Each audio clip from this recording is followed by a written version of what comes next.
el camino de la santificación. No es un camino automático, no es un camino que es pasivo, sino que más bien es un camino que se forja con una palabra clave, que es la palabra obediencia. Esa es la vida cristiana, como hemos estado viendo en el libro de Romanos también. La vida cristiana es una vida de obediencia a la voluntad de Cristo. Durante siglos, los teólogos han discutido cómo es este proceso de santificación, el proceso de la madurez espiritual, de irnos conformando a la imagen de nuestro Señor Jesucristo. El año pasado tuve la oportunidad de predicar un mensaje acerca de esto en la conferencia Eclesía. ¿Cuál es el rol que cumple Dios, el Espíritu Santo, en el proceso de nuestra santificación? ¿Y cuál es nuestro rol también? ¿Qué papel cumple el ser humano en vivir en santidad? ¿Cómo funciona? ¿Cuál es el proceso? Y en este debate, el texto de Filipenses 2, 12 y 13, ha sido uno de los textos que más se han usado. Así que vamos a enfocarnos ahora en lo que dice Filipenses 2, 12 y 13. Y una de las cosas importantes, en primer lugar, es entender que vivimos en tiempos muy difíciles, en estos tiempos en los que se está poniendo a prueba nuestra vida espiritual. Porque tantos que dicen ser cristianos, pero que siempre vivieron indiferentes a su pecado, siempre vivieron de forma carnal y mundana. Iban el domingo a la iglesia, pero solamente por costumbre, porque sus vidas no armonizaban entre lo que decían y lo que hacían el resto de la semana. Y ahora, en el tiempo de distanciamiento social, en este tiempo de cuarentena, se ve más claramente, porque no se están congregando y siguen igual. No sienten la necesidad de adorar junto con sus hermanos. No sienten la necesidad de aprender la palabra de Dios. Tienen apariencia de piedad, usan un vocabulario cristiano, se habían acostumbrado a la vida cristiana, pero en realidad no les importa, porque no abren su Biblia. Ahora ya ni los domingos no oran. La iglesia era aburrida para ellos y preferían hacer otras cosas más divertidas. Y ahora que tienen la oportunidad, las hacen los domingos. Tal vez duermen hasta más tarde, ven películas y están enfocados en otras cosas y no sienten la ausencia de Dios, la ausencia de la iglesia, la ausencia de la Biblia en sus vidas. Entonces, cuando vemos las vidas de estos cristianos, sí hay una profesión de fe, pero no hay un cambio, no hay una transformación. Ellos dirían que son cristianos, pero no hay fruto. La cuestión aquí, entonces, no es que ellos necesitan reconciliarse con Dios. Lo que necesitan es arrepentirse y creer para convertirse en cristianos. La obediencia es una de las marcas indudables de un cristiano verdadero. Es un estándar bajo el cual podemos evaluar nuestras vidas si es que estamos en la fe. Leamos Filipenses 2, 12 y 13. Dice, por tanto, amados míos, como siempre habéis obedecido, no como en mi presencia solamente, sino mucho más ahora en mi ausencia, ocupaos en vuestra salvación con temor y temblor. Porque Dios es el que en vosotros produce, así el querer como el hacer, por su buena voluntad. Estamos en la cumbre aquí, estamos contemplando la belleza de nuestro Señor Jesucristo. ¿Recuerdas la última lección? Sin embargo, a pesar que en Filipenses 2, del 5 al 11, tenemos un himno que alaba a Cristo, no debemos olvidarnos que la preocupación central de Pablo en toda esta sección es que nosotros andemos como es digno del Evangelio de Jesucristo. ¿Recuerdas lo que dijo en Filipenses 1:27? Allí comienza todo el cuerpo de la carta. Solamente, y les dije, levantando el dedo de advertencia, solamente una cosa, que os comportéis como es digno del Evangelio de Cristo. ¿Y qué es lo que eso significa? En otras palabras, significa que anden en unidad, que anden en humildad, así como el Señor Jesús, en servicio a los demás, como si fuesen superiores a uno mismo, en sacrificio unos por otros, imitando el carácter manso y humilde de nuestro Señor Jesucristo. Por eso es que aquí, en el versículo 12 que acabamos de leer, Pablo está retomando su exhortación, tomando en cuenta todo lo que ha dicho antes. Al inicio dice, por tanto, por tanto. En otras palabras, Pablo está diciendo, él es quien fundó la iglesia. Yo fundé la iglesia, yo estuve preso en Filipos, yo fui azotado, yo le testifiqué a Lidia y luego al carcelero, a varios otros que comenzaron la iglesia en Filipos. Yo los amo mucho. Ustedes filipenses también me aman, oran por mí, me reconocen como su pastor, me envían ofrendas para suplir mis necesidades.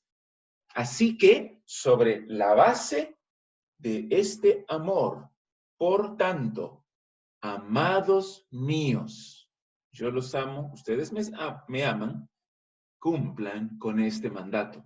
Pero Pablo no solamente muestra que los ama, sino que también les anima. Introduce aquí un elemento esencial para la madurez.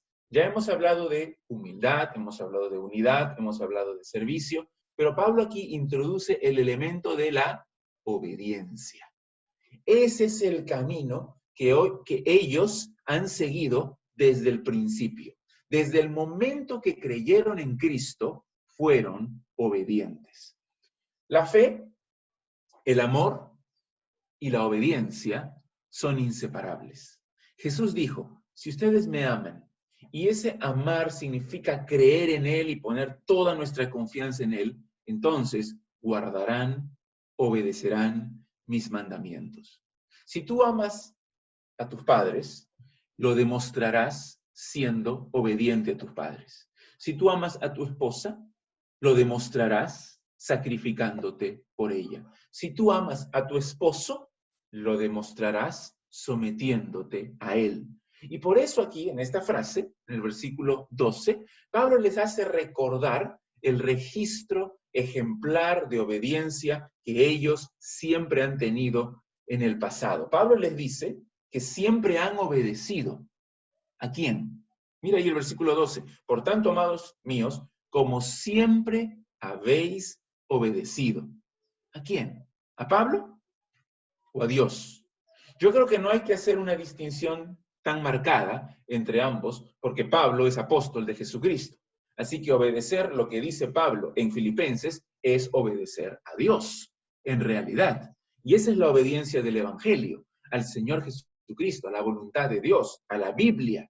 Así que aquí está hablando en forma general. Los filipenses son cristianos obedientes. Pero lo increíble para mí es que Pablo dice que ellos siempre han obedecido. Mira la palabrita en el versículo 12, como siempre, siempre habéis obedecido. Y si recordamos en Filipenses capítulo 1, el versículo 5, Pablo da gracias a Dios por vuestra comunión en el Evangelio desde el primer día hasta ahora. Es decir, estos filipenses eran fieles, eran obedientes desde el primer día de su conversión hasta ese momento. Desde que respondieron al Evangelio, desde que creyeron en Cristo, se habían sometido al señorío de Jesús y han perseverado en su fe. El paralelo es este. Así como Cristo fue obediente hasta la muerte, que es lo que dice, ¿no? En el versículo 8, capítulo 2, versículo 8. Estando en la condición de hombre, se humilló a sí mismo, haciéndose obediente hasta la muerte y muerte de cruz. Es la misma palabra. Así como Cristo fue obediente, sus discípulos también deben caracterizarse por la obediencia. Este ha sido el patrón de la vida de los filipenses. No estamos hablando de perfección absoluta. Estamos hablando de la disposición, de la actitud para obedecer la palabra de Dios escrita por Pablo. Y ahora que hay algunos problemas en la iglesia, ellos deben seguir obedeciendo. Pablo les dice, no solamente cuando yo estaba presente entre ustedes, sino mucho más ahora que estoy ausente, su obediencia debe ser más diligente, debe ser de corazón, verdadera, debe profundizarse, especialmente porque Pablo no está allí con ellos. Especialmente porque ahora hay problemas en la iglesia. Porque si ellos siguen obedeciendo, es evidencia de la obra del Espíritu Santo en sus corazones. Ahora, ¿te das cuenta que esto va en contra de la naturaleza humana? Nuestros hijos están más dispuestos a obedecer cuando los estamos mirando que cuando estamos ausentes. Los conductores de carros se esfuerzan en no cometer faltas de tránsito, de estar dentro del límite de velocidad, porque hay un policía o un patrullero que los está controlando. Los chicos en el colegio plagian en sus exámenes cuando el profesor no los está mirando. Pero, por favor, lo que Pablo dice es que nadie construya su vida espiritual alrededor de un hombre que los está mirando, porque tu madurez no depende de la aprobación de un ser humano. Pablo dice aquí, ni por un momento vayan a pensar que mi presencia es esencial para su avance espiritual.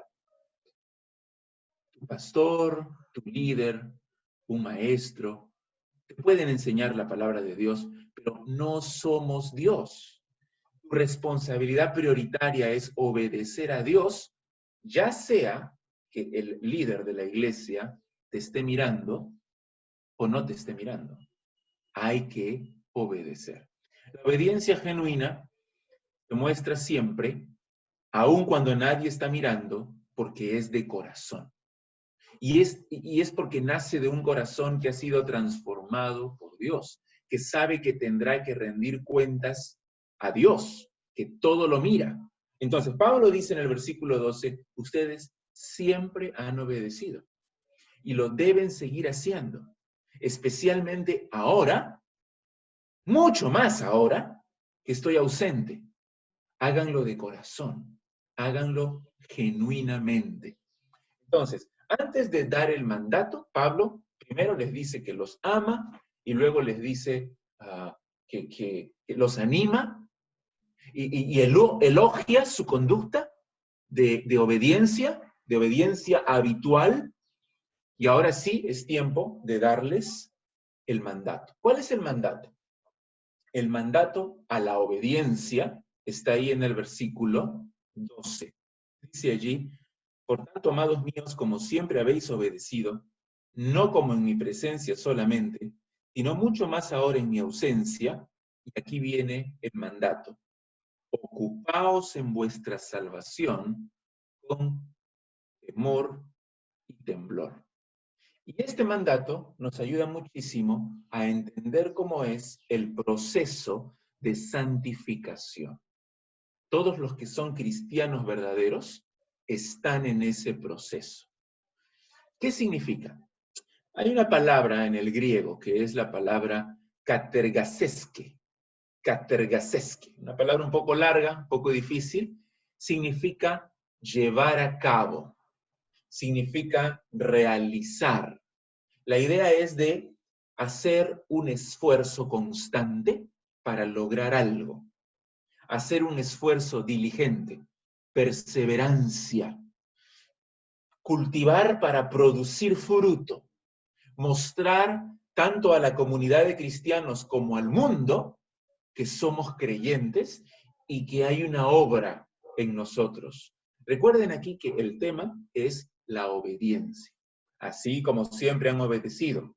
Ahora que Pablo no está presente, deben obedecer mucho más mostrando un corazón verdaderamente regenerado. Entonces, este es un llamado a la acción, como dice, a ocuparse, al esfuerzo.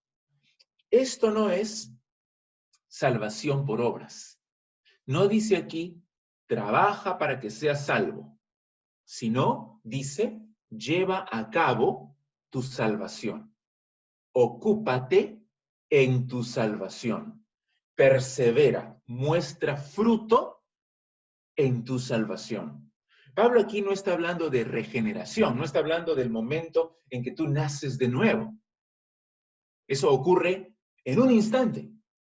Y en la regeneración tú eres totalmente pasivo, tú no haces nada. Dios es el que te hace nacer de nuevo. Nadie nace de nuevo por decisión propia, por voluntad propia. El agente del nuevo nacimiento es el Espíritu Santo, ¿no? Eso dice en Juan, si lo quieres leer, Juan capítulo 1, versículos 12 y 13, Juan 3 también, la conversación de Jesús con Nicodemo. Tú no mereces la salvación. Nadie puede ganar la salvación por su esfuerzo. No es por obras, para que nadie se gloríe.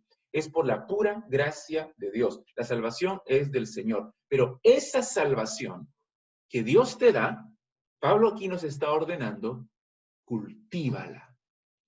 Ocúpate en ella. Trabaja en ella. Vívela en la iglesia y en el mundo. ¿Recuerdas otra vez Filipenses 1:27? Solamente que os comportéis como es digno del evangelio de Cristo. Es lo mismo. O como dice el versículo 15, que seáis irreprensibles y sencillos, hijos de Dios sin mancha en medio de una generación maligna y perversa.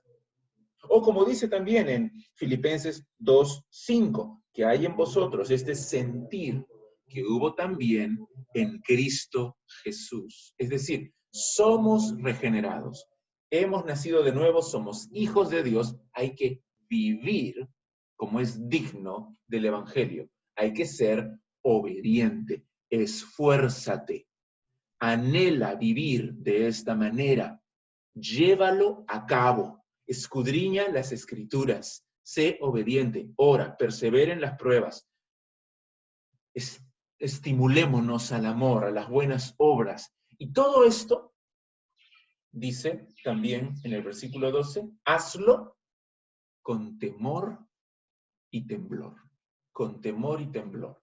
Ahora, esta es una frase que se usa tanto en el Antiguo Testamento como en el Nuevo Testamento para referirse a la reverencia, al asombro, al miedo ante los actos poderosos de Dios. Es la misma idea que Pablo expresa en 1 de Pedro 1:17. Allí dice, conducíos en temor todo el tiempo de vuestra peregrinación. Entonces hay que vivir la vida cristiana siempre en temor, con temor y temblor, con un sentido de reverencia, de amor por Dios, porque Dios siempre nos está mirando. No se puede vivir el Evangelio a la ligera. Lamentablemente, en nuestros días, parece que las mismas iglesias, los mismos cristianos, se oponen a esta idea, porque tratan por todos los medios de presentar un cristianismo fácil, superficial, un cristianismo entretenido, un cristianismo motivador. Su principal objetivo es que te sientas bien. Si tienes dinero, si tienes salud, si tienes éxito, entonces estás disfrutando de la bendición de Dios. Como dije la otra vez, ¿dónde están ahora estos predicadores? No hay temor en ellos. No hay reverencia frente a la santidad de Dios. No hay una búsqueda de la santificación. No hay lucha contra el pecado. No hay arrepentimiento. No hay contrición. No hay disciplina para obedecer. Entonces nuestras acciones externas deben armonizar con nuestras creencias internas. El fruto de una vida transformada por el Evangelio debe ser un fruto visible. Así como un jardinero, justo estoy viendo ahí uno enfrente, como un jardinero que cultiva la semilla que ha plantado, la riega, le coloca abono, quita la mala hierba, para asegurarse que esa semilla crezca saludable y que dé fruto. De la misma manera, el creyente debe cultivar la semilla del Evangelio que ha sido plantada en su corazón, leyendo la Biblia, orando, adorando, testificando, cultivando el carácter de Dios, obedeciendo, dando con generosidad y todas las disciplinas que vemos en las Escrituras. Solamente aquellos que son verdaderamente creyentes pueden crecer en madurez y fruto espiritual. Ese es nuestro llamado. Como dice Jesús en Juan 15, nuestro llamado es que llevemos fruto. O también, como dice en Efesios 5:8, que andemos como hijos de luz. O como dice Pablo en sus últimas palabras en 2 de Timoteo 4, que peleemos la buena batalla. O como se expresa aquí en nuestro texto, que nos ocupemos de nuestra salvación con temor y temblor. En la Biblia se compara al creyente con un soldado, con un obrero, con un luchador, con un atleta. El crecimiento espiritual no ocurre automáticamente de la noche a la mañana. Quítate esa idea de la cabeza. No viene a través de una experiencia mística. No eres pasivo en tu crecimiento espiritual. No tienes que estar esperando que Dios actúe cruzado de brazos. Eso fue una enseñanza de hace algunos siglos que algunos llamaban pietismo. El crecimiento viene por medio del esfuerzo intencional, de la disciplina, de la diligencia en obedecer la palabra de Dios. Eres responsable, debes actuar. A nosotros nos está hablando Pablo, ocúpense de su salvación. La pregunta entonces es, ¿estamos activamente involucrados en nuestro crecimiento espiritual? ¿Cómo nos está yendo en esta cuarentena? ¿Intencionalmente nos estamos esforzando en crecer en las disciplinas bíblicas? La lectura de la Biblia, el estudio de la Biblia, la oración, el servicio a nuestra familia. Te estás negando a ti mismo cada día, cargando tu cruz.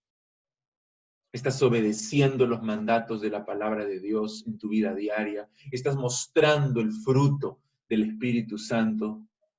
Como su pastor, yo deseo para cada uno de ustedes madurez espiritual. Siempre oramos por eso, por madurez espiritual de la iglesia. Pero no es mi trabajo, no es mi labor vivir la vida cristiana en lugar de ustedes. Estudiar la Biblia en lugar de ustedes. Orar en lugar de ustedes. Cada uno es responsable de vivir en obediencia delante de Dios para su propio crecimiento espiritual. ¿Qué dice? Ocúpate de tu salvación. Pero el segundo punto, en el versículo 13, y es un punto importantísimo, que es el otro lado de la moneda. Nos dice Pablo en el versículo 13 cuál es el origen de la obediencia. Versículo 12, el mandato para la obediencia. Pero en el versículo 13, el origen de esa obediencia. Les hablé del jardinero. Ahí sigue. Así como el hortelano, el sembrador, se esfuerza con dedicación en cultivar su planta, en cuidar bien el jardín, pero no es él el que da el crecimiento a las plantas, sino Dios. De la misma manera, el que produce la madurez en mí, en ti, no soy yo, no es mi esfuerzo, sino Dios. ¿Parece algo contradictorio? Pues no es contradictorio. Pablo dice aquí, obedezcan esfuércense, ocúpense en su salvación, porque, versículo 13, porque Dios es el que produce en vosotros así el querer como el hacer por su buena voluntad. Esfuérzate porque Dios obra en ti. En este proceso de santificación, ambos, Dios y yo, trabajamos. Ambos. En la regeneración es Dios, solo Dios, que me hace nacer de nuevo. En la santificación, Dios y yo trabajamos. Ambos participamos activamente. Pero como varias veces también he dicho, esta no es una labor simétrica, igual. La obra de Dios tiene prioridad y mi trabajo, mi esfuerzo, está subordinado a lo que Dios hace en mí. En otras palabras, si no fuera por Dios, yo no podría hacer absolutamente nada. Si no fuera por el Señor, no podría obedecer su palabra. Por eso esta palabra, ¿por qué?, al inicio del versículo 13, es una palabra tan significativa. Ocúpate en tu salvación, porque Él es quien obra en ti. Él es quien produce en ti el querer y el hacer. Entonces, como dice el versículo 13, la obediencia, y este punto es clave, la obediencia no tiene que ver solo con las acciones que tú haces. La obediencia tiene que ver con el corazón. No es solamente hacer, sino también querer hacer. Esa es la verdadera obediencia. ¿Quiénes son capaces de obedecer de esta manera, de forma genuina, de corazón? ¿Sabes quiénes? Aquellos en los que Dios mismo ha obrado y está obrando. La palabra en el griego aquí, que se traduce produce, Él es el que en vosotros produce, es la palabra energón. Él es quien nos energiza, nos capacita, produce en nosotros esa obediencia. Dios es quien nos da el poder para obedecer. Pero no solamente nos da el poder para hacer lo que tenemos que hacer, sino que nos da el deseo para querer hacer lo que tenemos que hacer. El cristiano no es alguien que sigue a Dios quejándose, sigue a Dios arrastrando los pies, que sigue a Dios porque tiene que hacerlo o porque tiene miedo al castigo. Lo sigue porque quiere seguirlo. ¿Y por qué quiere seguirlo? ¿Por qué quiere obedecer a Dios? Porque el Espíritu de Cristo ha transformado su mente y su corazón. Ha puesto en él nuevos afectos, nuevos deseos, nuevos anhelos. El anhelo de agradarle, de seguirle, de obedecerle. Entonces, Dios produce en sus hijos el deseo, la voluntad, pero también les da las fuerzas, la capacidad, el poder para obedecer. Dios es el que en vosotros produce así el querer como el hacer. Y eso es lo que Pablo también dice en 1 Corintios 15:10. Pablo dice, por la gracia de Dios soy lo que soy. Y su gracia no ha sido en vano para conmigo. Antes he trabajado más que todos ellos. Me he esforzado, pero no yo, sino la gracia de Dios conmigo. ¿Ves? ¿Ves la tensión? ¿Ves la aparente paradoja? Entonces, no hay crecimiento espiritual, no hay madurez espiritual para aquellos que son flojos, para aquellos que son indisciplinados en su vida espiritual. Pero también es verdad que no hay crecimiento espiritual, ni siquiera hay salvación para aquellos en los que Dios no ha obrado. Dios obra en nosotros, dice el versículo 13 al final, la última frase, también muy importante, por su buena voluntad. Por su buena voluntad. Eso significa porque le place hacerlo, porque quiere el bien de sus hijos, porque se deleita en darles cosas buenas, por su placer soberano. Él se goza en capacitarnos para hacer lo que Él nos manda hacer. Qué terrible sería el versículo 12 si no existiera el versículo 13. Porque el versículo 12 dice que nos esforcemos, que ocupemos de nuestra salvación, pero hacerlo sin la obra de Dios es imposible. Y como es imposible, es descorazonador. Esto no es una relación de igualdad. No es que, estos versículos no me están enseñando que, bueno, Él hace su parte y yo hago mi parte. O como algunos también dicen, ayúdate, que Dios te ayudará. No, eso es antibíblico. La idea es esta. Esfuérzate, obedece la palabra de Dios, porque Dios obra en ti. Porque Dios te ha cambiado, te ha transformado.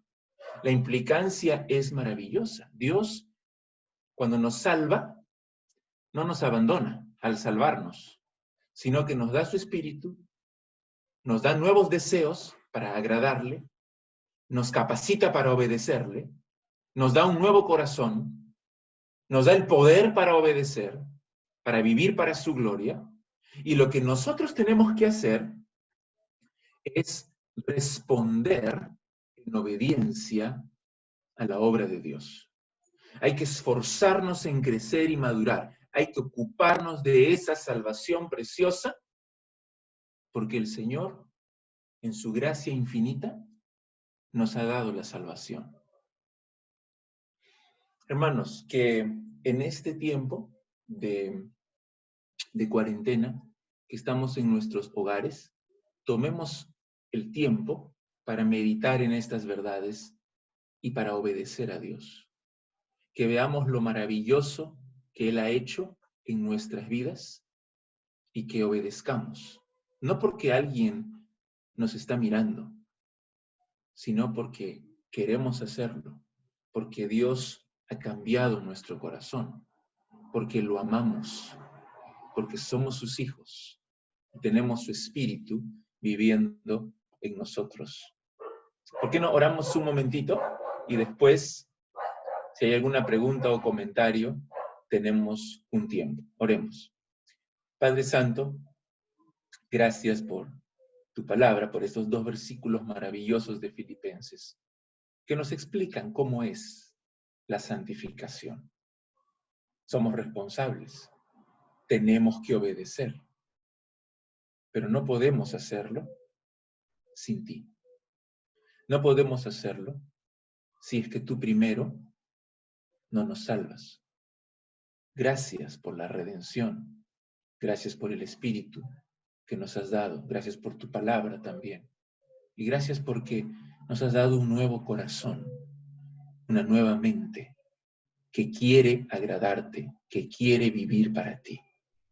Señor, te pido por cada uno de mis hermanos y por mí mismo también, que respondamos en fe, respondamos en obediencia a la obra que vemos en nuestros corazones, que vivamos para ti siempre. Te lo pedimos en el nombre de Jesús. Amén.